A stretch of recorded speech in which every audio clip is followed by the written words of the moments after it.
پنجاب کا مسئلہ، پنجاب کے کسانوں کا مسئلہ کیا ہے، اس سب کو جاننے کی ضرورت ہے، کیونکہ یہ مسئلہ اتنا بڑا ہو چکا ہے کہ پنجاب کے کسانوں کی آواز آج یہاں لندن میں اٹھائی گئی، ان کے حق میں ان کے مسائل کو اجاگر کرنے کی کوشش کی گئی۔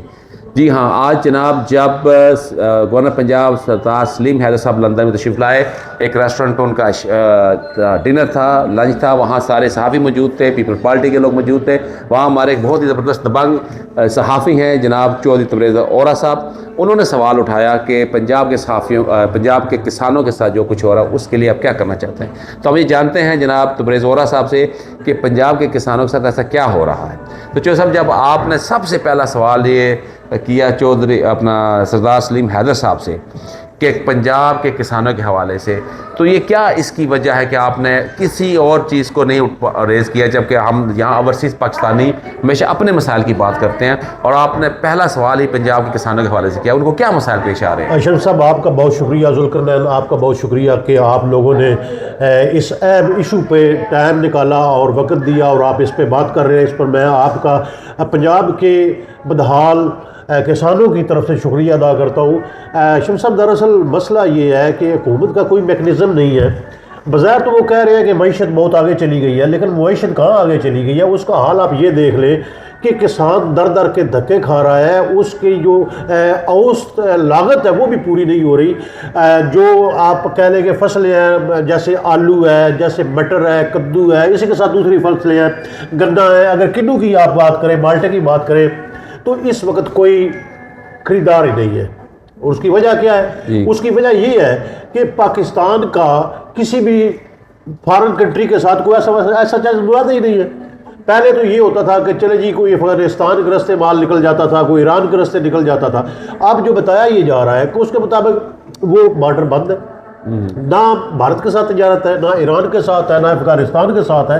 تو وہ جتنے بھی آپ کہہ لیں کہ وہ پروڈکٹ ہے وہ وہاں پڑی ہے، اس کی قیمت ہی کوئی نہیں ہے۔ پاکستان میں کتنی اس کی کھپت ہوگی؟ اچھا، دوسری چیز یہ ہے کہ بظاہر تو یہ باتیں کرتے رہتے ہیں۔ اب یہ گورنر صاحب کی آپ نے بات کی، یہ وفاق کے نمائندے ہیں پنجاب میں اور تگڑے، یہ ان کا اپنا بیک گراؤنڈ ہے، کاشتکار ہے یہ بھی۔ اچھا، پیپلز پارٹی کے ساتھ ان کا تعلق ہے۔ دوسری طرف دیکھیں تو بھیا محمد نواز شریف کی حکومت ہے۔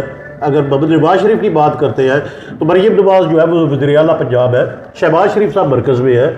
حال یہ ہے کہ اب اس وقت لوگ در در کے دھکے کھا رہے ہیں، لوگ فاقوں پہ مجبور ہو گئے ہیں، لوگ خودکشیاں کرنے لگے ہیں۔ لوگوں کی جب بات کر رہا ہوں تو کاشتکاروں کی بات کر رہا ہوں، تو یہ یہاں پر انجوائے کر رہے ہیں جو وفاق کے پنجاب میں نمائندے ہیں، اور جو سی ایم پنجاب صاحب ہیں وہ اپنی بیٹے کی شادیوں کی خوشی میں مصروف ہے۔ اور نہ صرف شمس صاحب یہ، بلکہ جب گندم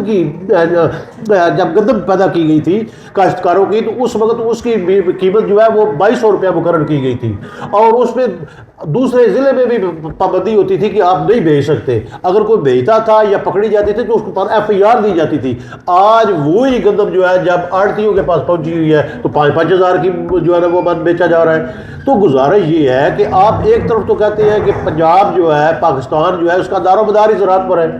اگر زراعت کا شمس صاحب یہ حال ہے، آپ ماشاءاللہ اتنے سینئر اینکر پرسن ہیں، آپ کا ایک تجربہ ہے، آپ کی ایک ویژن ہے، آپ ورکنگ جرنلسٹ ہیں، آپ اس پہ ورک آؤٹ کرتے ہیں، آپ مجھے یہ بتائیں جس ملک کی پروڈکٹ جو ہے وہ عالمی منڈیوں تک نہ پہنچے، اس ملک کی معیشت کہاں ہوگی؟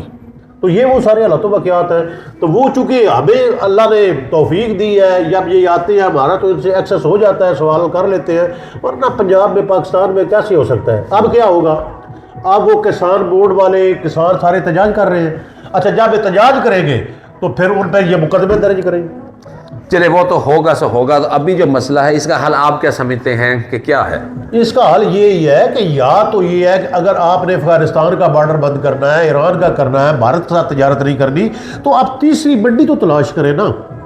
اگر آپ تیسری منڈی تلاش نہیں کرتے تو آج 1 ایکڑ کی جو لاگت ہے کسانوں کی وہ تقریباً 2 سے 2.5 لاکھ روپیہ ہے، ٹھیک ہے؟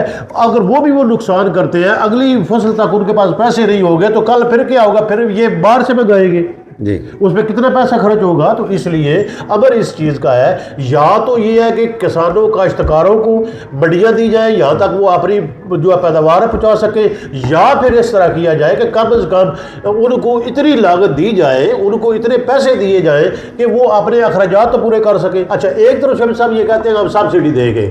سبسڈی کا کیا مطلب ہے؟ تھوڑی سی امداد،